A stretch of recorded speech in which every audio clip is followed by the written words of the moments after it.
La Tor dei Capocci, avec la Tor dei Graziani qui la précède, forme une sorte d'entrée monumentale au sommet de la colline de l'Esquilin. Bien conservée, se dressant seule au milieu de la Piazza di S. Martino e Monti, cette tour a été construite par la famille Arcioni et n'est passée que plus tard aux Capocci, une famille noble originaire de Viterbe. Ces derniers ont érigé une série de maisons autour de la tour, qui n'existe plus, faisant de l'édifice une sorte de citadelle fortifiée.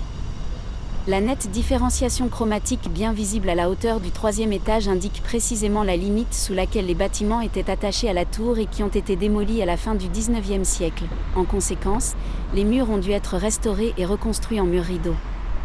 La partie supérieure, en revanche, est constituée de la maçonnerie d'origine, matériaux provenant des thermes de Trajan voisin et date de la fin du XIIe siècle. La tour de 36 mètres de haut, à base carrée, présente des fenêtres encadrées de travertins et se compose de 7 étages, en plus du rez-de-chaussée et de la terrasse, cette dernière étant bordée d'un parapet en maçonnerie, bordé de 5 créneaux complets de chaque côté, où débouche la sortie de l'escalier interne. À proximité, la Tor dei Graziani, située à l'angle de la Via G. Lanza et de la Via dei Quattro Cantoni et en face de la Tor dei Capocci, a été construite par la famille Serroni entre le XIIe et le XIIIe siècle avec des briques provenant des thermes di Traiano. Il est ensuite devenu la propriété de la famille Graziani, qui y a vécu jusqu'au XVe siècle. La tour, incorporée dans le complexe de la maison générale de l'Institut des filles de Marie très sainte du Potager, a un plan rectangulaire. La partie inférieure, plus grande, est séparée de la partie supérieure par un pli. La façade donnant sur la Piazza di S. Martino et Monti ne comportent pas de fenêtres, bien que certains remplissages révèlent l'existence d'ouvertures antérieures. La tour est couronnée de créneaux complets, 6 sur les côtés longs et 5 sur les côtés courts.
Вище все.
La colline de l'Oppien, latin, Opus Mons, italien, Col Oppio, est l'éperon sud de la colline de l'Esquilin, l'une des 7 collines de Rome, en Italie. Il est séparé du Cispus au nord par la vallée de la Subura, et du Celius au sud par la vallée du Colisée. L'Opus et le Cispus forment ensemble le plateau esquilin, juste à l'intérieur de la ligne du mur servien. Dans les divisions du Septimoncium, cette colline, Fagutale, apparaît comme une localité indépendante, ce qui implique qu'à l'origine Opus était strictement appliqué à cet éperon, à l'exception de l'extrémité occidentale. La pointe nord de cette extrémité occidentale était également appelée Carina, qui s'étendait entre la colline Vélian et le Clivus Pullius, regardait vers le sud-ouest, à travers les marais du Palus Aeroliae vers l'Aventin, incorporait le Fagutale et était l'un des quartiers les plus exclusifs de la Rome antique. Au moins à des fins religieuses, le nom Opus a continué à être utilisé jusqu'à la fin de la République, aucun exemple ultérieur n'a été trouvé. Selon Varro, son nom dérive d'Opus, un citoyen de Tusculum qui est venu en aide aux Romains pendant le siège de Veii par Tullius Hostilius. Cependant, la véritable étymologie du mot est obscure. Il s'agit peut-être du nom d'un clan qui vivait dans cette région, un nom de genre de statut plébéien. La conjecture de Detlefsen selon laquelle Oppius est dérivé de Oppidus a été reprise par Pinza, qui considère le nom comme relativement tardif. Le parc de la colline d'Oppian italien, Parco del Collo Oppio, couvre environ 11 hectares. Il a été aménagé en 1871, dans le cadre de la réorganisation urbaine qui a suivi l'établissement de Rome comme capitale de l'Italie. Dès lors, la zone a été utilisée comme un jardin public. Mais c'est pendant l'ère fasciste que des travaux ont été réalisés pour donner au parc son aspect actuel.